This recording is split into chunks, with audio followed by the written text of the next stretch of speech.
కానీ తలకి బాగా దెబ్బ తగలడం వల్ల స్పృహలో లేదు. ఈ సర్జరీ చేయాలంటే డాక్టర్ చక్రవర్తి గారు రావాల్సిందే. నా తండ్రిని మాత్రం కాపాడండి. నేను రాను. వెళ్ళు. పొజిషన్ చాలా క్రిటికల్ గా ఉంది. టైం గడిచే కొద్దీ హోప్స్ పోతున్నాయి మేడం.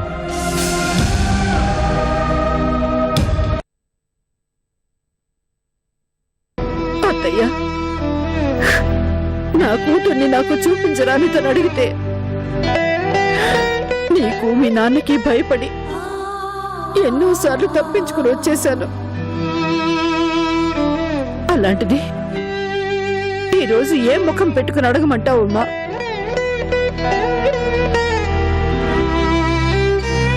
పాప కోసం పంతాలు పక్కన పెట్టి వచ్చిన వ్యక్తిని మీరు అవమానించి పంపిస్తుంటే ఇది తప్పమ్మా అని నోరెత్తి అడగలేకపోయాను. ఈరోజు ఏ ముఖం పెట్టుకుని అడగను. అడిగినా తను ఎందుకు రావాలి? మరి మరి డాడీ పరిస్థితి? నీ భర్తను నువ్వు వదిలేశావు,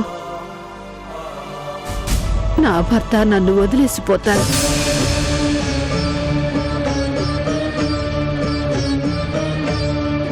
అంతే, అంతకంటే ఇంకేమీ చేయలేవు.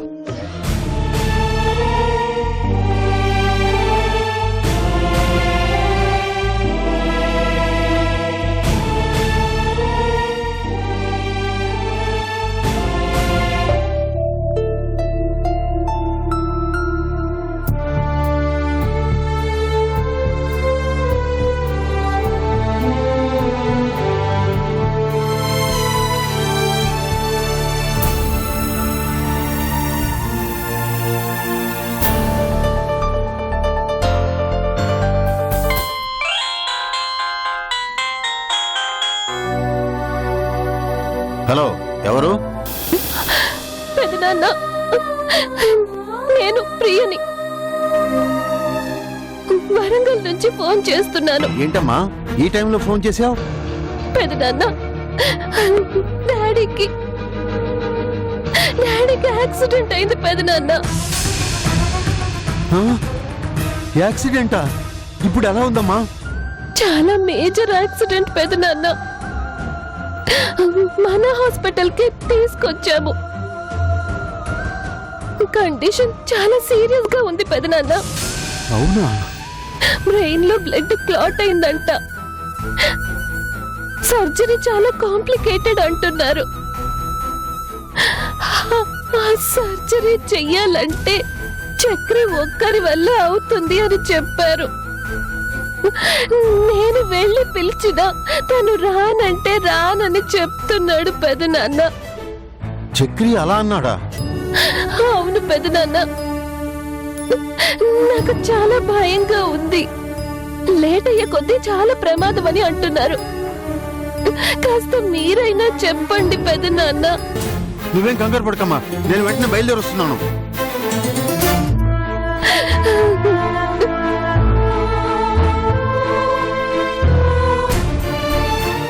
రామయ్య, రామయ్య! అయ్యా, వెంటనే డ్రైవర్ని నిద్రలేపు, వరంగల్ వెళ్ళాలి. విశ్వనాథ్కి యాక్సిడెంట్ అయిందటరా. అయ్యో పాపం. అరే, జయంతి ఢిల్లీ నుంచి ఫోన్ చేస్తే ఈ విషయం చెప్పు. అలాగేనయ్యా. వెంటనే డ్రైవర్ని నిద్రలేపు. అలాగేనయ్యా.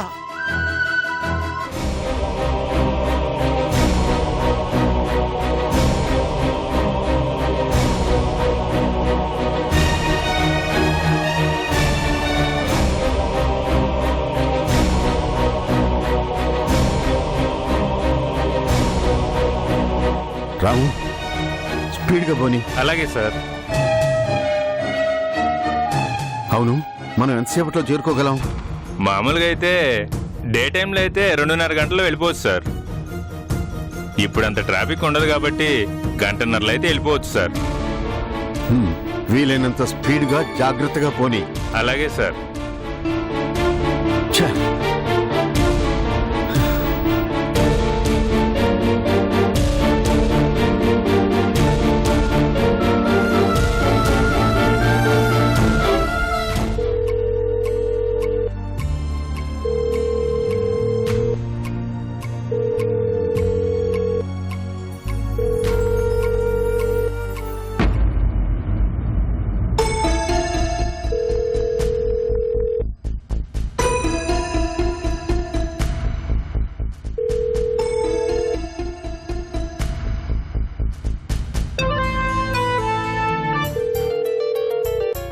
అమ్మా చందు, ఫోన్ మోగుతుంటే చూడవేంటమ్మా?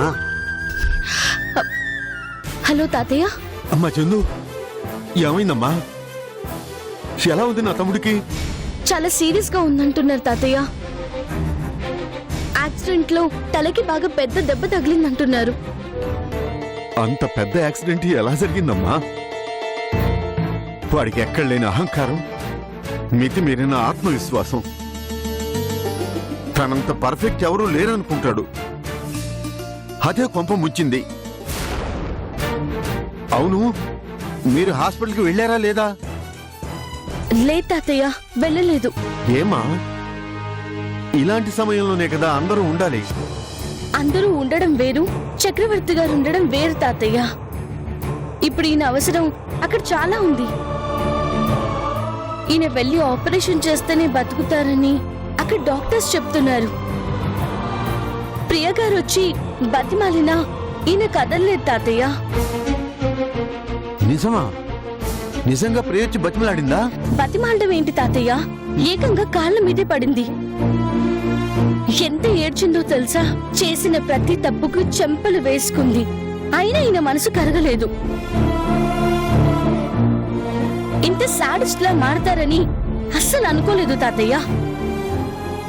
నాకైతే ఇంతవరకు ప్రియ గారు, విశ్వనాథ్ గారు చేసిన తప్పులకు కోపంగా ఉండేది. కానీ ఈ రోజు మాత్రం చక్రవర్తి గారిని చూస్తుంటే కోపంగా ఉంది తాతయ్య. అందులో తను చేసిన తప్పే ఉందమ్మా. తప్పు చేసింది ప్రియ వాళ్ళ నాన్న. వాళ్ళు చేసిన అవమానాలు చిన్నవా? చేసిన పాపాలు అన్నీ ఇన్నీనా?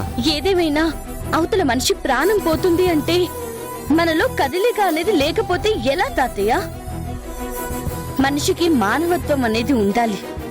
అందులోనూ ఇలాంటి డాక్టర్స్ కి ఎంత మంచి మనసు ఉండాలి. అవతలి వాళ్ళు శత్రువైనా ప్రాణం పోయాల్సి వస్తే నిస్వార్థంగా సేవలు చేయాలి. అది వదిలేసి ఛ!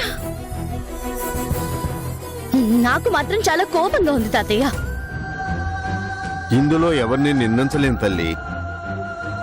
ఎవరి కర్మకు వాళ్లే బాధ్యులు. ఎవరి తప్పులకు వాళ్లే శిక్ష అనుభవించాలి.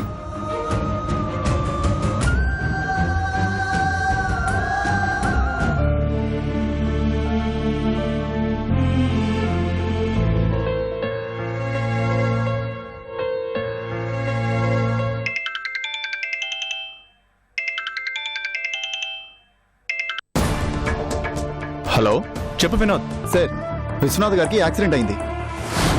మీకు తెలీదా? వాట్? నువ్వు చెప్పేది నిజమా? నిజమే సార్. కావాలంటే న్యూస్ చూడండి. అన్ని ఛానల్స్లోనూ అదే చూపిస్తున్నారు. అలా ఎలా జరిగింది? మీరు పార్టీలో కలిసి ఇంటికి వెళ్ళిన తర్వాత పీకల దాకా తాగి కారు నడుపుకుంటూ వెళ్ళి దేనికో గుద్దేశాడు. ఓ, మీరెందుకు సార్ అంత ఫీల్ అవుతున్నారు? ఆయన కావాలని చేస్తున్నాడు, అనుభవిస్తున్నాడు. వినోద్, షడప్. నిజం సార్. నాలాంటి ఎంతో మందిని ఆ తండ్రి కూతుళ్ళు ఏడిపించారు సార్. మా నాన్నని డబ్బులు కట్టలేదని ఆపరేషన్ మధ్యలో ఆపేసి మర్డర్ చేశారు. మరి అలాంటి పాపాలు ఎన్ని వాళ్ళ అకౌంట్లో డిపాజిట్ చేసుకుని ఉంటారు? అవన్నీ ఏదో ఒక రోజు విత్డ్రా చేసుకోవాల్సిందే. ఇప్పుడు ఆ రోజు వచ్చింది. తప్పు వినోద్. అవతల మనిషి పరిస్థితి బాలేనప్పుడు ఇలా మాట్లాడకూడదు. అది మంచి పద్ధతి కాదు. మంచి పద్ధతి కాదు అని నాకు తెలుసు సార్. నాకు జరిగిన అన్యాయానికి నిజానికి వాళ్ళని చంపేయాలి. కానీ నేనేం చేయలేదు సార్. నాలో నేనే కుమిలిపోయాను. కానీ దేవుడు అనేవాడు ఒకడున్నాడు సార్. ఆయనకన్నీ బాగా తెలుసు సార్. ఆయన ప్రతిదాన్ని గమనిస్తూనే ఉంటాడు. ఆయనకి టైం వచ్చింది. సరే, ఇంతకీ ఆయనకి ఎలా ఉంది? చాలా సీరియస్గా ఉంది సార్. ఆయన పోషించే డాక్టర్స్ అందరూ చేతులెత్తేశారు. మొత్తం హాస్పిటల్లో ఉన్న వాళ్ళందరూ ఆయన్ని కాపాడడం కోసం చాలా కష్టపడుతున్నారు సార్. కానీ కష్టం అంటున్నారు. మరి హైదరాబాద్కి షిఫ్ట్ చేయలేదా? అక్కడైతే బెటర్ ట్రీట్మెంట్ దొరుకుతుందేమో. అక్కడ దాకా ఎందుకు సార్? వాళ్ళ అల్లుడు గారే చాలా పెద్ద డాక్టర్. ఆయన వచ్చి సర్జరీ చేస్తే తప్పకుండా బ్రతుకుతారంట. కానీ ఆయనే రమ్మన్నా రానని చెప్పేశారు. అవునా? సొంత వాళ్ళకే ఆయనంటే అసహ్యంగా ఉంటే ఇక మిగిలిన వాళ్ళకి ఎలా ఉంటుందో చెప్పండి. సర్లే వదిలే వినోద్, అవతల మనిషి కష్టంలో ఉన్నప్పుడు మనం తప్పుగా మాట్లాడకూడదు. సరే, నేను ఇప్పుడే హాస్పిటల్కి వెళ్తున్నాను. బాయ్.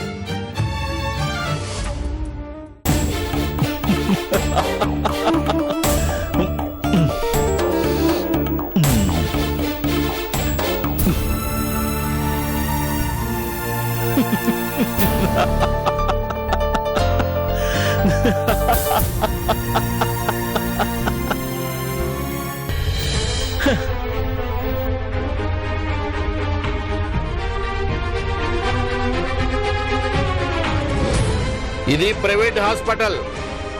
ఇక్కడ డబ్బులు కడితేనే ట్రీట్మెంట్ జరుగుతుంది, లేకపోతే లేదు. డాడీకి యాక్సిడెంట్ అయింది, చాలా సీరియస్ గా ఉంది. ఈయన తప్ప ఎవరు కాపాడలేరని చేతులు ఎత్తేశారు.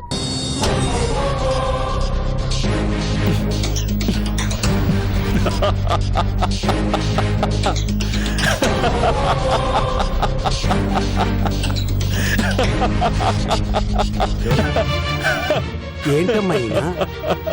ఇంత కష్టం వచ్చిందని ప్రియమ్మ గారు వచ్చి ఏడిస్తే అలా నవ్వుకుంటున్నారేంటి?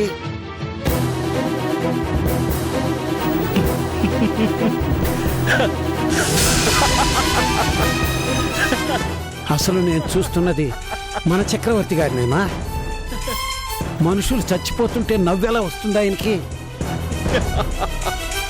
పేదల కోసం మామగారితో గొడవ పడినా ఆ చక్రవర్తి బాబు గారేనా అయినా?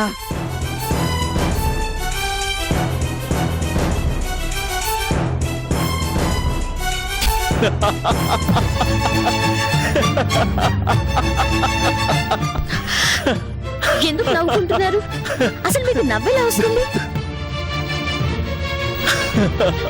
రోజు తాగే ఆ మందు ఈ రోజు మీకు మరింత కిక్కిస్తుందా? కష్టాల్లో ఉన్న వాళ్ళని తలుచుకొని నవ్వుకుంటూ మరీ ఎంజాయ్ చేస్తున్నారు. తాగండి, ఇంకా ఇంకా తాగి ఎంజాయ్ చేయండి. ఎంత కోపమైనా ఉండొచ్చు, అవతల మనిషి మీద ఎంత అసహ్యమైనా ఉండొచ్చు, శత్రువైనా చావు బతుకుల మధ్య ఉన్నారు అంటే ఆ క్షణాన కోపం పగ నిలిచిపోతాయి. అలాంటిది మీ మావగారికి ఆ పరిస్థితి వచ్చింది అని తెలిసి కూడా ఎలా నవ్వుతున్నారు? నీకు నాది నవ్వులా కనిపిస్తుందా? మరి అది నీకు అర్థం కాదులే. అది అర్థం కావాలి అంటే చాలా జీవితాన్ని చూడాలి. అవసరం లేదు. ఒక మనిషి అర్థం చేసుకోవాలి అంటే జీవితం మొత్తం చదవాల్సిన పని లేదు. ఒక్క సంఘటన చాలు. ఒకప్పుడు చచ్చిపోవాలి అనుకున్న ఒక మనిషి అడ్డుపడిన నన్ను ఒక తోపు తోశారు. నాకు దెబ్బ తగిలి రక్తం కారడం చూసి తను చెల్లించిపోయారు. చావు ప్రయత్నం విరమించుకొని మరి నాకు ఫస్ట్ ఎయిడ్ చేసి గొప్ప డాక్టర్ అనిపించుకున్నారు. అదే డాక్టర్ ఈ రోజు ఒక ఆడపిల్ల, అందులోనూ కోటీశ్వరాలైన మనిషి వచ్చి తన తండ్రిని బతికించమని కాళ్ళ వేళ్ల పడితే పట్టించుకోలేదు. నిర్దాక్షిణ్యంగా చీపో అని కసిరి పంపించేశారు. అంతటితో ఆగలేదు. హాయిగా రోజు కంటే ఎక్కువగా తాగుతూ నవ్వుకుంటున్నారు. ఆ మనిషి ఈ మనిషి ఒక్కరేనా? అది నిజమా? ఇది నిజమా? పొరపాటు నాదా లేక మీదా? రెండూ నిజమే. చలించింది నేనే, ప్రాణం పోతుందన్న పట్టించుకుంది నేనే. రెండిటికి చాలా తేడా ఉంది. ఏంటా తేడా? ఆ రోజు నేనెవరో ముక్కు మొహం తెలియని దాన్ని, అలాంటి నాకు మీరు సహాయం చేశారు. మరి ఇప్పుడు కష్టాల్లో ఉంది మీ భార్య, మీ మామగారు. ఇప్పుడు వాళ్ళకేం సహాయం చేయరా? ఇదేనా మీ మానవత్వం? ఇదేనా మీరు చదువుకున్న చదువు? డాక్టర్ పట్టా తీసుకుంటూ ఏదో ప్రమాణం చేస్తారట కదా, నిస్వార్థంగా సేవ చేస్తామంటూ తీసుకున్న డిగ్రీ మీద ప్రామిస్ చేసిన మీరు ఇలా తాగుతూ కూర్చుంటారా? కనీసం చీమ కుట్టినంత బాధ కూడా మీకు అనిపించడం లేదా? అనిపించదు చందు. చెందుకు అనిపించాలి? అదే హాస్పిటల్లో ఎంతో మంది అదే మనుషులు కాళ్ళు పట్టుకు ఏడ్చారు, ప్రాధాయపడ్డారు. డబ్బు తప్ప వాళ్ళ కళ్ళకేవీ కనిపించలేదు. చెన్నో ప్రాణాలు కాపాడగలిగే శక్తుండి కూడా వీళ్ళ వల్ల, వీళ్ళ ధనదాహం వల్ల ఎంతో మంది ప్రాణాలు గాల్లో కలిసిపోయాయి. వాళ్ళ ఏడుపుకి ఈ రోజు తండ్రి కోసం ప్రియ ఏడుస్తున్న ఏడుపుకి తేడా ఏంటని ఆలోచించాను. దాన్ని టాలీ చేసుకుంటే నాకు నవ్వు వస్తుంది. మనిషి ఏడవలేక నవ్వితే అది నిస్సహాయత అనుకోవాలి. అదే మనిషి నవ్వించగల శక్తి ఉండి ఏడిపిస్తుంటే అది శాడిజం అవుతుంది. నాకు తెలిసిన డాక్టర్ చక్రవర్తి 10 మందిని నవ్వించగలిగే మనిషే కాని 10 మందిని ఏడిపించే మనిషి కాదు. నిస్సహాయత, నిరాకరణ అనేది మీ డిక్షనరీలో లేని పదాలని నేను నమ్మను. కానీ అది తప్పని ఇప్పుడు అర్థం చేసుకున్నాను. తాగండి, ఇంకా ఇంకా తాగండి. ఏమైనా గుర్తొస్తే తలుచుకొని ఇంకా నవ్వండి. కానీ ఒక్కటి గుర్తుంచుకోండి డాక్టర్, తప్పులందరూ చేస్తారు, కానీ కొంతమంది అవి తప్పులని గ్రహించి సరిదిద్దుకుంటారు.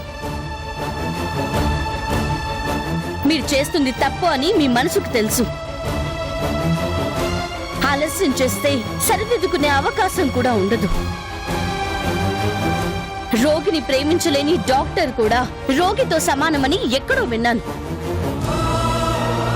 అది ప్రత్యక్షంగా చూస్తున్నాను.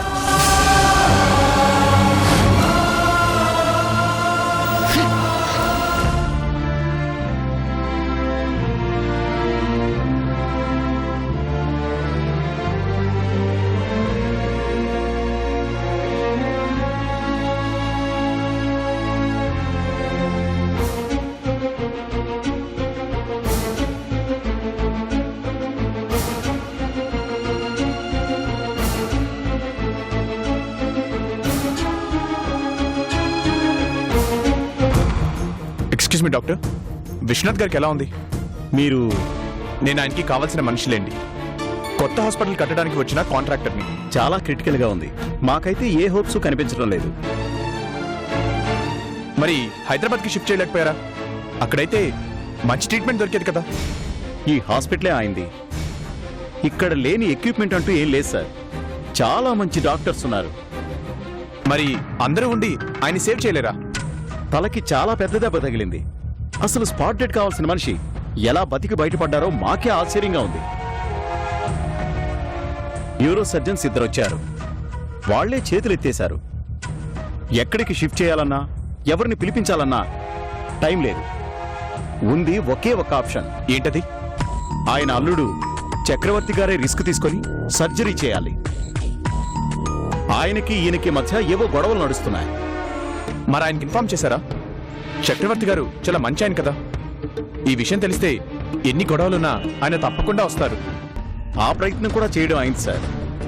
ఎవరో కాదు, చక్రవర్తి గారి వైఫే వెళ్లి రిక్వెస్ట్ చేశారు. అయినా ఆయన రాలేదు. రారు కూడా. అదే చక్రవర్తి గారిని ఇదే హాస్పిటల్లో అందరి ముందు అవమానించారు. ఎలా వస్తారు? కానీ ఒక్కటి మాత్రం నిజం, ఈ పరిస్థితుల్లో ధైర్యం చేయాలి అంటే ఆయన ఒక్కరి వల్లే అవుతుంది. బ్రెయిన్ సర్జరీ అంటే చాలా చాలా కాంప్లికేటెడ్. గుండు సూది టచ్ చేయాలన్నా వణికిపోతాం. ఇంతకంటే కాంప్లికేటెడ్ కేసులు కూడా ఆయన చాలా ఈజీగా చేశారు. పోనీ మనందరం వెళ్ళి అడిగితే ఆయన రారా? సొంత వైఫే వెళ్ళి అడిగితేనే రాని మనిషి మనం అడిగితే మాత్రం వస్తారా? అందుకే సార్, అన్నీ డబ్బుతో కొలవకూడదు, డబ్బుతో అన్నీ కొనకూడదు.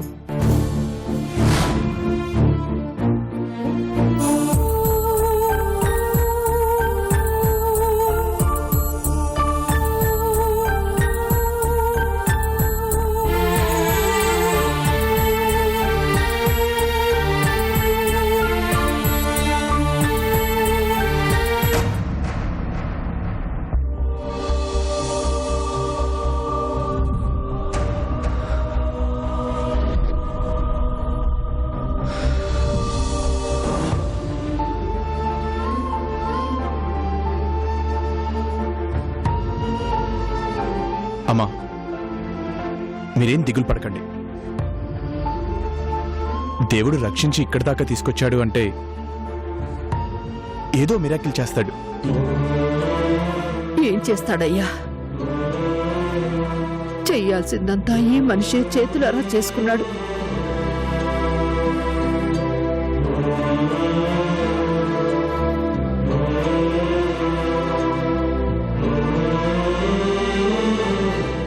ఆ రోజుంటే పాప నెత్తికెళ్తే దేవుళ్ళ నువ్వు కాపాడావు. కానీ దేవుడే ప్రాణాలు తీసుకుని వెళ్తాను అంటే ఏ మనిషి కాపాడతాడు? ఎందుకు కాపాడలేరండి? చక్రవర్తి గారు తప్పకుండా వస్తారు. ఆ ఆశ కూడా చచ్చిపోయిందయ్యా. అదిగో తనే వెళ్లి బతుకులాడినా కాదన్నాడు. ఆయన తప్పు లేదు, తప్పంతా మాదే. చేసుకున్న వాళ్ళకి చేసుకున్నంత అంటారు కదా. చేసుకున్నావు, చేయకూడని పాపాలే చేసుకున్నావు, అనుభవిస్తున్నావు.